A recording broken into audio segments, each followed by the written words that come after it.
Azok számára, akik jártak már Törökországban, egyáltalán nem újdonság, amit mondani fogok, miszerint Mustafa Kemal Atatürk személye körül forog nagyon sok minden, az ő arca köszön vissza bankjegyekről, nagyon sok épületről, kívül, illetve belül egyaránt. Nem lehet ez természetesen másképpen sem, a mai interjúnk helyszínén sem, a JHP, azaz Kemal Atatürk által alapított párt székházának az aulájában, de általánosabban is elmondható, hogy ezzel szembesülünk a legtöbb helyen, itt Ankarában, a forgatási helyszínünkön.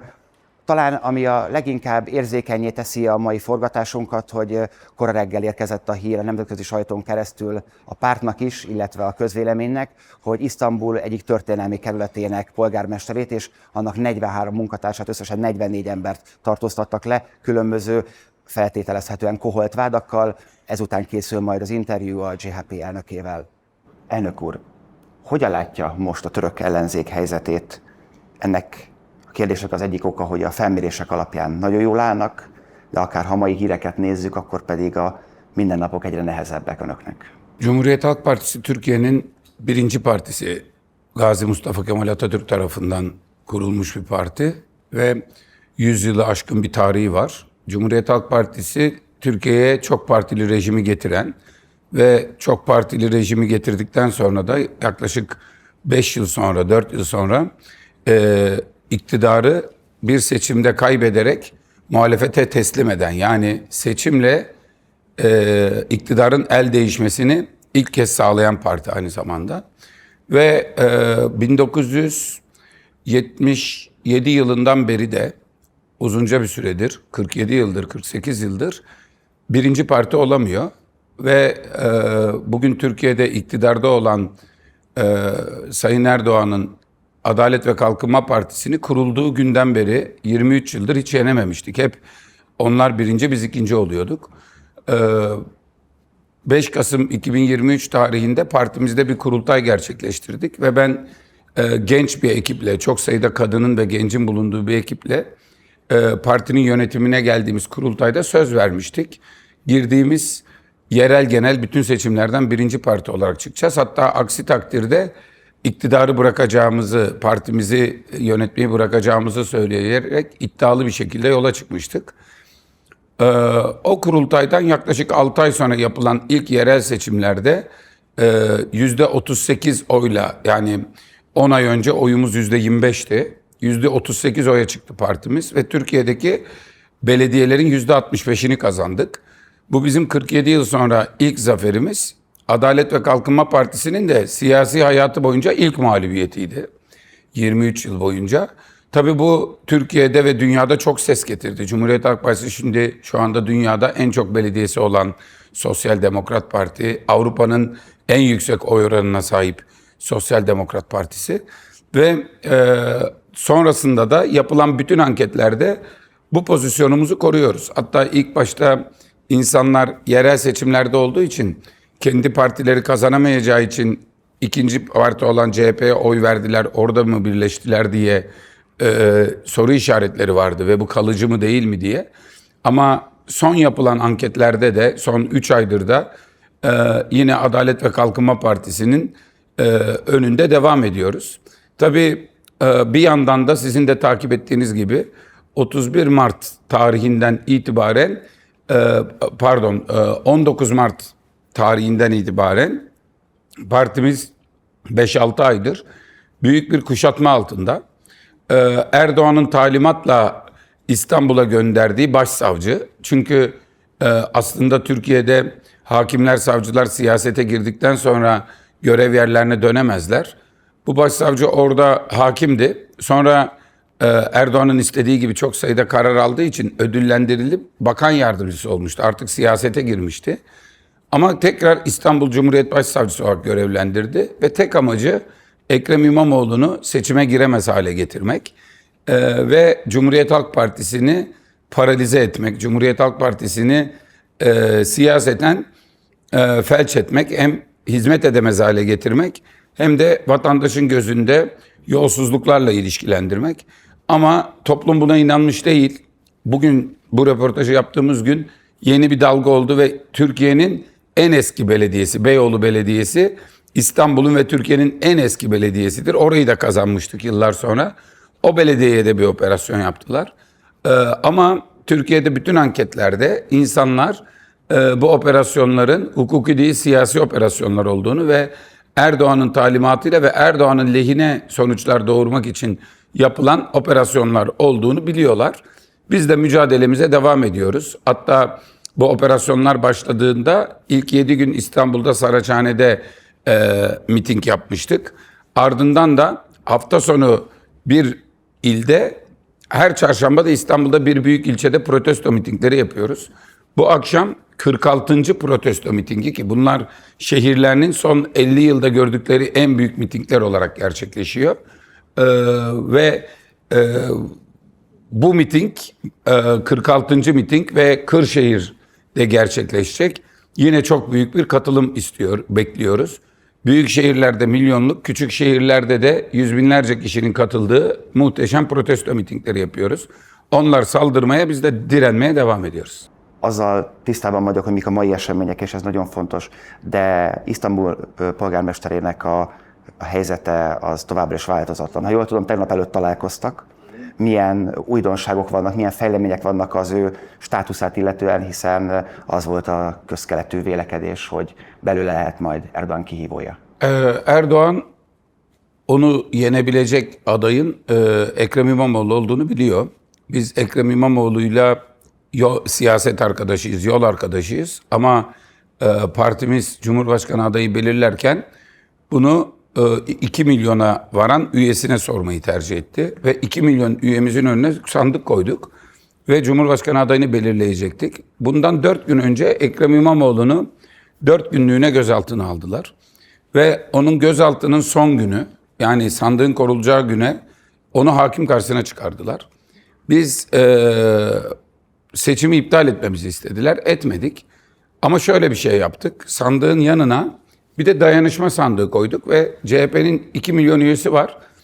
Üye olmayanlar da gelip burada oy kullanabilir dedik. Ve o gün 15,5 milyon insan, hem de bu çağrıyı bir gün önce yaptığımız halde, yani televizyonlardan duyurup, gazetelerde yazıp veya resmen devletin düzenlediği bir seçim olmadığı halde ön seçimimize 15,5 milyon insan geldi, oy kullandı. Bu muhteşem bir rakam ve bu 15,5 milyon kişi onu Cumhurbaşkanı adayı olarak ilan etti. Biz onun aday olması için elimizden geleni yapıyoruz ama Erdoğan da onun aday olmaması için elinden geleni yapıyor. Özellikle 31 yıl önce aldığı üniversite diplomasını iptal ettiler. Kıbrıs'ta bir üniversiteden İstanbul Üniversitesi'ne yatay geçiş yapmıştı. Bütün belgeleri tamam, her şey tamamdı. Şimdi o diplomayı bir bahane bulup iptal ettiler ve sen üniversite mezunu değilsin, o yüzden Cumhurbaşkanı adayı olamazsın diyorlar Ekrem İmamoğlu'na. Onunla birlikte gelen 25 kişinin daha diplomasını iptal ettiler. Örneğin bunlardan bir tanesi Sorbonne Üniversitesi'nde doktora yapmış.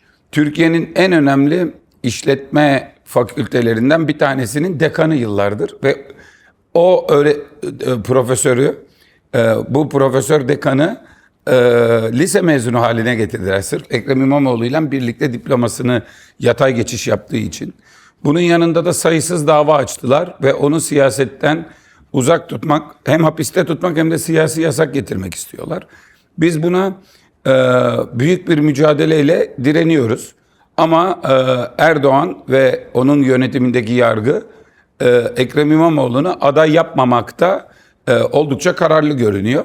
Ama biz onu aday yapabilmek için hem hukuki yolları hem protesto mitinglerini hem de elden gelen her türlü barışçıl direniş hakkını kullanmaya devam edeceğiz. Hogyan van most, polgármester úr? Mit tapasztalt, milyen körülmények között van? Hiszen azért mindamellett, hogy ez egy politikai kérdés, emberi kérdés is egyaránt. Sağlığı iyi durumda, morali de çok iyi durumda. Çünkü o bir siyasetçi ve siyasetçiler eğer arkalarında halk desteği varsa bir zindan içinde bulunmaktan, bir hücre içinde bulunmaktan rahatsız olmazlar. Örneğin bir siyasetçiyi en güzel mekana yerleştirin. Eğer halk karşısındaysa o hapistedir ama en küçük odaya koyun, arkasındaysa o özgürdür ve güçlüdür. Kendini özgür ve güçlü hissediyor. Volt lehetőségünk találkozni Ankara főpolgármesterével, aki aki szintén a változásban bízik, aki szintén az embereknek a szavazatában, az emberek döntésének a bölcsességében bízik. Mennyire lehet ebben bízni egy olyan országban, ahol politikai okokból koholt vádakkal visznek el embereket, el fogják-e csalni a választást Erdoğanék? Şimdi tabii Türkiye gibi ülkelerde, Türkiye aslında 1950 yılından beri hakim denetiminde özgür seçimler yapıyor. Zaman zaman seçimlerde hile şüpheleri oluyor, geçiyor ama bizim güçlü bir sandık organizasyonumuz var ve şimdiden seçimlerin yapılacağı 183 bin sandıktaki görevlilerimizi atadık. Seçimlerin resmen yapılmasına 3 yıla yakın bir zaman olmasına rağmen hem erken seçim istediğimiz için hem de hazırlıklarımızı tamamlamak için. Ama Erdoğan'ın şu anda yaptıklarına baktığınızda seçimler sırasında da son derece adaletsiz davranacağı ve hileye başvuracağına ilişkin toplumda ciddi bir endişe var. Biz de bu endişeleri ortadan kaldırmak için, çünkü bu endişeler otomatikman seçime katılım oranını da düşürebilir. Çünkü insanlar nasılsa benim verdiğim oy sonucu değiştirmeyecek diye düşünerek seçime gitmemeye kalkabilirler. Bunun için sandık güvenliğine son derece önem veriyoruz ve hazırlık yapıyoruz. Ve seçimlerde atılan her bir oya sahip çıkmak için kendi organizasyonumuzu kuruyoruz. Cumhuriyet Halk Partisi sonuçta 102 yıllık bir parti olması, resmen 102 yıldır ülkede bulunması ve 75 yıldır da seçimlere girip çıkması, 2 milyon üyesiyle güçlü bir parti ve seçimlerde her türlü haksızlığa karşı mücadele etmek için de hazırız. Tiszteletre méltó a pártnak a történelmi múltja, de azért azt sem szabad elfelejteni, hogy 1977 óta nem nyert választást. 30 éve indulhat újra a választásokon, pontosabban 30 évvel ezelőtt indult újra választásokon 1995-ben. Ettől még az esély az most a számok tekintetében valóban megvan. De elég-e választást nyerni, elég-e leváltani Erdoğant, vagy ennél komolyabb változásokra van szükség az országban? Şüphesiz var. Örneğin Erdoğan 2016 yılında yaşanan bir darbe girişimi vardı ki o darbeyi de Erdoğan'ın çok güçlendirdiği bir cemaat yapmıştı kendisine karşı. Sonradan araları bozulmuştu. O darbe girişimini bahane ederek bir olağanüstü hal ilan etti ve o olağanüstü hal sırasında anayasayı değiştirerek bizim tek adam rejimi dediğimiz bütün yetkileri tek elde topladığı bir düzene geçirdi. Tabii biliyorsunuz dünyada demokrasi, kuvvetler ayrılığı ve güçlü parlamentolar zenginlik getirirken yetkilerin bir yerde toplanması, kuvvetlerin tek elde toplanması ve hukukun üstünlüğünün olmaması ekonomiler için felaket getiriyor. O günden bugüne de Türkiye büyük bir ekonomik kriz içinde ve Türkiye'de her şey kötüye gidiyor. Yani ekonomi kötüye gidiyor, orman yangınları kötüye gidiyor, kadın cinayetleri kötüye gidiyor, çocuklara karşı istismar suçları kötüye gidiyor, sağlıkçıların sorunları kötüye gidiyor. Türkiye'de sağlık sistemi kötüye gidiyor, eğitim sistemi kötüye gidiyor ve bunun için çok köklü değişikliklere ihtiyaç var. Bunun için bir kez Erdoğan'ın getirdiği tek adam rejiminden kurtulup bir an önce güçlü bir parlamenter sistemi yeniden inşa etmek, tarafsız bir cumhurbaşkanının herkese güven vermesi, başbakanın ve bakanların da adil, şeffaf seçimlerin sonunda göreve gelip rekabetçi bir demokrasi içinde, denge denetleme sistemlerinin çalıştığı bir demokrasi içinde hizmet etmeleri gerekiyor. Şu anda Türkiye'ye yabancı sermaye gelmiyor. Türkiye'deki sermaye yurt dışına kaçıyor çünkü şu anda Erdoğan'ın karşısında olanların mal güvenliği yok. Şirketlerine çökülüyor ve Türkiye'de Erdoğan'a muhalif olmak 3 kuşaktır sahip olduğun şirketleri kaybetmek anlamına gelebiliyor. Erdoğan'ı rahatsız ettiğinizde her şeyiniz tehlike altında ve bunun içinde Türkiye ekonomisi büyük bir güvensizlik, buhran ve bunalım yaşıyor. Bunu değiştirmenin yolu hem Türkiye'ye mahkemede adaleti getirmenin, hem sosyal adaleti getirmenin, hem ekonomik adaleti getirmenin ve krizi çözmenin yolu demokrasiye dönüş. Bizim en büyük projemiz demokrasiye dönüş ve ardından Avrupa Birliği'ne tam üyelik. Elnök úr nagyon széles spektrumon sorolt fel olyan problémákat, amik napi szinten vagy országos szinten problémákat okoznak emiatt a rendszer miatt. Ezért nagyon fontos kérdés az, és ez talán a török embereknek a legfontosabb, hogy mennyi idő amíg látható változást lehet elérni egy választási győzelem esetén? Bu Türkiye'de de önemli bir tartışma konusu. Bu bozuklukların bir psikolojik bir de teknik tarafı var. Psikolojik yönü seçim akşamı hallolur. Seçimi Erdoğan kaybedip Türkiye'de demokrasi ve Avrupa Birliği'ne dönüşü vaat eden bir iktidar geldiğinde yurt dışından Türkiye'ye büyük bir kredi açılacağına hiç şüphe yok. Çok ciddi yabancı sermaye akışı olacağına hiç şüphe yok. Uluslararası kuruluşların Türkiye'nin reformlarına destek verme noktasında iştahlı olacaklarına hiç şüphe yok. O yüzden bu psikolojik düzelme hızlı bir şekilde bir iyileşme sağlayacaktır. Ama işin teknik tarafında Erdoğan tüm kuralları, tüm kurumları ya ortadan kaldırdı, ya yozlaştırdı, ya işlevsizleştirdiği için bu zaman alacak. Biz bunun 4 yıllık bir süreyi alacağını, yani bir seçim dönemini alacağını, ancak bir sonraki seçime giderken kurumların ve kuralların tam olarak yerine yeniden oturmuş olabileceğini düşünüyoruz. Verdiği hasar kaldırmak ise herhalde 10 yıldan daha fazla süreyi alacaktır. Elnök úr, hogyha megengedi, egy picit kitekintenék akár a török-magyar kapcsolatokra, akár Erdogan és Orbán kapcsolatára, és ide nem lehet elfelejteni Vladimir Putyin társaságát sem. Miben változna meg az ország vezetésének a nemzetközi pozícionálása, leszámítva, de nem elfelejtve az Európai Uniós csatlakozást, hogyha önök nyernék meg a választást? Erdoğan'ın ve otoriter popülist liderlerin kendi ülkelerine ve dünya siyasetine yaptıkları en büyük kötülük, ülkeler arası ilişkileri kişisel ilişkilere indirgemek. Cumhuriyet Halk Partisi iktidara geldiğinde Macaristan'la ya da Rusya ile ilişkilerinin kötüleşmesi değil, daha ileriye götürülmesi ve kurumsallaştırılması söz konusu olabilir. Erdoğan'ın dostları bizim düşmanımız, Erdoğan'ın düşmanları bizim dostumuz diye bakamayız. Türkiye'nin dostları dostumuz kalmaya devam edecek. Macaristan'la olan diplomatik ve ekonomik anlamda atılan bütün iyi ilişkileri sürdürmekten yanayız. Tabii ki hem Erdoğan'ın Türkiye'de hem Orbán'ın Macaristan'da demokrasi açısından, ülkenin demokrasisi açısından verdiği hasarın farkındayız ve birbirlerine olan bir gönül bağları da var. Ama biz iktidarı Erdoğan'dan devraldığımızda Macaristan'ı kimin yöneteceğine biz değil, Macar halkı karar verecek ve Macaristan'da hangi hükümet olursa olsun onunla ilişkileri mevcut durumdan daha iyiye götürmeye çalışacağız.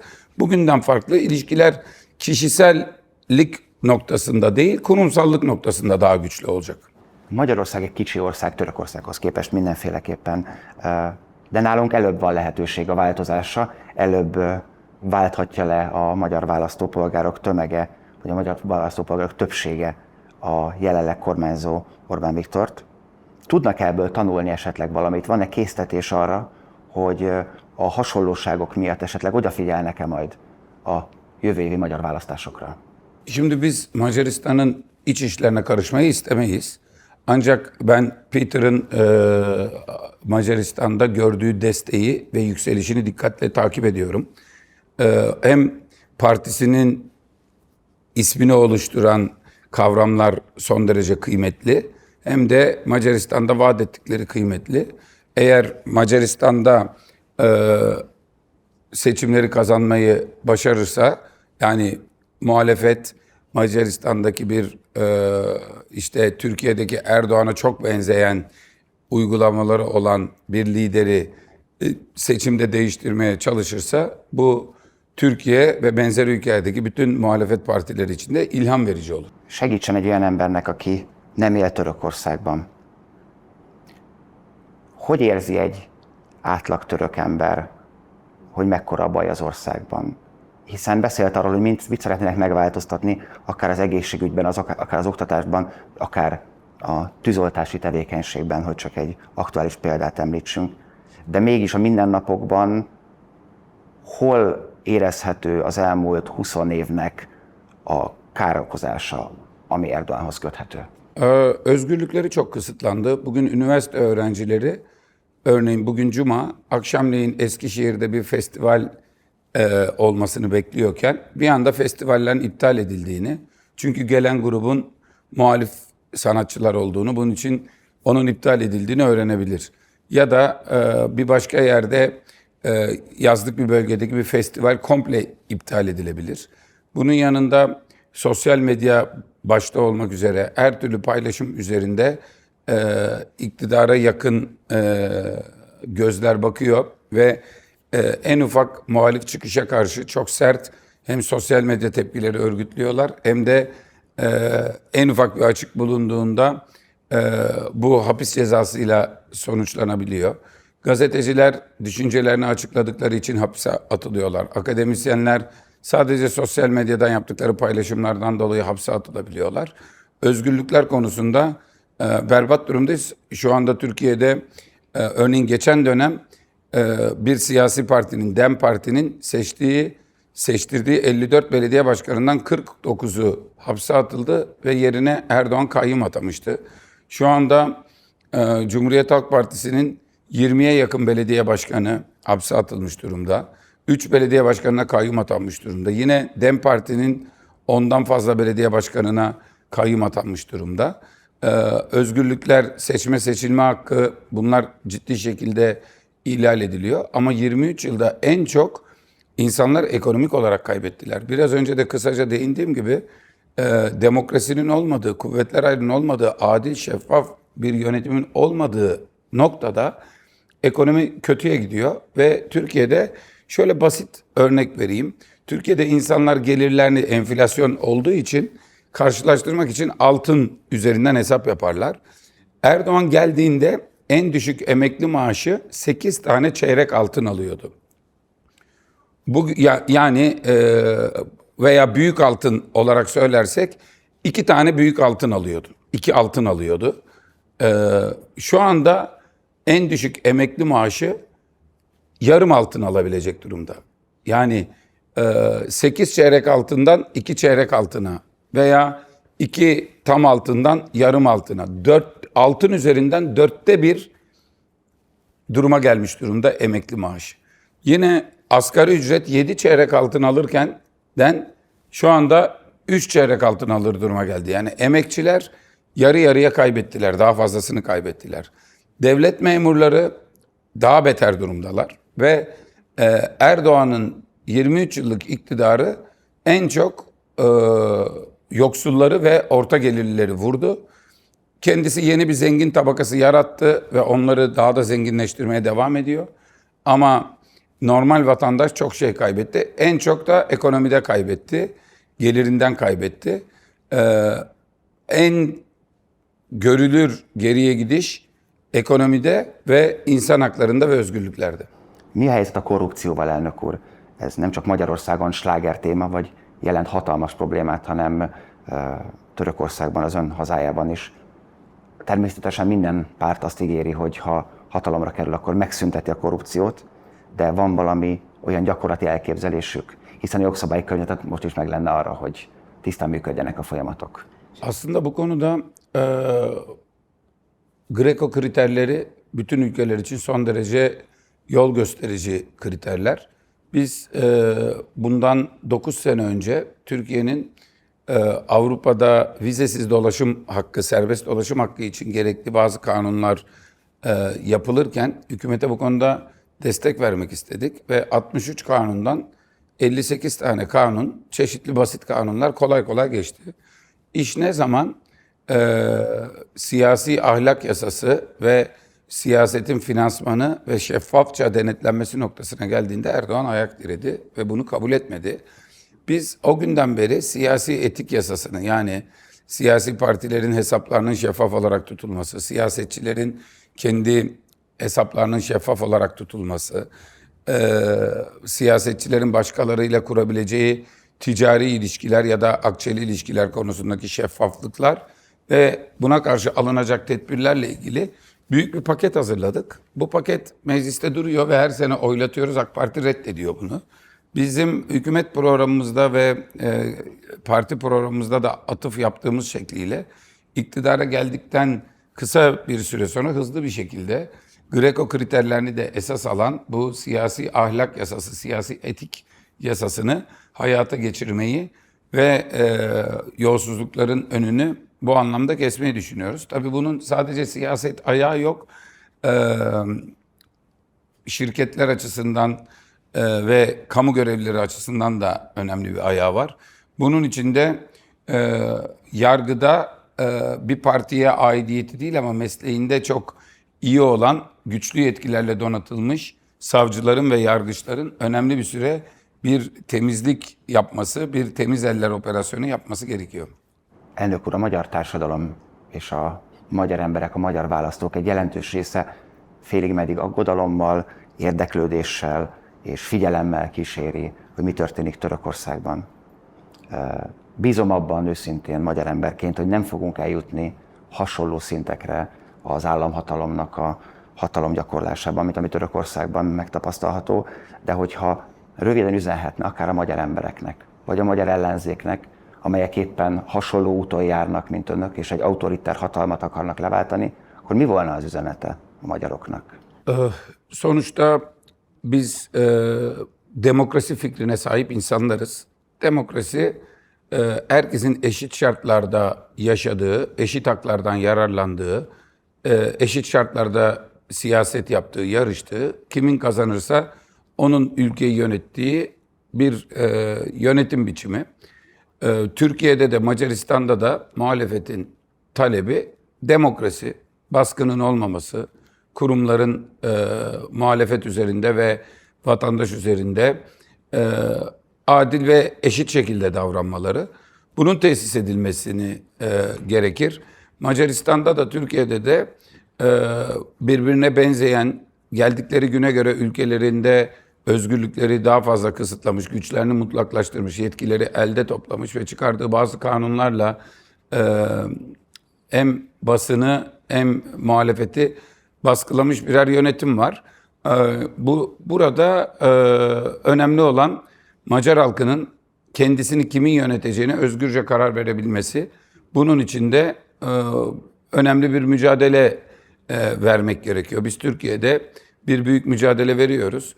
Biz Macaristan'ı kimin yöneteceğine Macaristan'ın karar vermesini, Macaristan'da iktidarda kim olursa olsun onunla Türkiye ilişkilerini iyiye götürmeye gayret ederiz. Ama bir de evrensel bir mesele var. Demokrasi bütün hepimizin diğer ülkelerden de kendi ülkemizde olduğu gibi bir beklentisi. Yani bir ülkeyi bir otoriter liderin ya da bir junta rejiminin yönetmesini, ülkede bütün özgürlüklerin askıya alınmasını kabul edemeyiz. Onun için biz Türkiye'deki 19 Mart tarihinden itibaren bize yapılan saldırıları bir darbe girişimi olarak gördük ve bütün Avrupa ile ve dünya ile paylaştık. Macaristan Avrupa Birliği'nin bir üyesidir ve önemli bir üyesidir. Macar halkının Avrupa Birliği'nin diğer ülkelerine Macaristan'daki hak ihlalleri, Macaristan'daki eşitsizlikler, haksızlıklar noktasında harekete geçirmesi gerekir. Bu konuda hakkı aramak gerekir. Ülkesinde elbette ülkenin iç işleri içerisine aittir. Ülkeye gidip dışarıya şikayet edecek değiliz. Ama bunun bir istisnası var. Demokrasi ve insan hakları meselesi. Eğer bunlar ihlal edilirse bu konu evrensel bir meseledir. Bizim bütün dünyaya bu sesimizi duyurmamız tam da bu noktadan hareket ediyor. Macar muhalefetine de bu hakkını hatırlatmak isterim. Kedves nézőink, ez volt a Kontroll.hu exkluzív interjúja a török ellenzék vezető pártjának, a CHP-nak elnökével, Özgür Özellel. Köszönöm szépen megtisztelő figyelmüket, kérem önöket, amennyiben lehetőségük van, támogassák a munkánkat, akár egy megosztással, olvassák a Kontroll.hu-t. Viszontlátásra! Kontroll.hu. Eljött az ideje.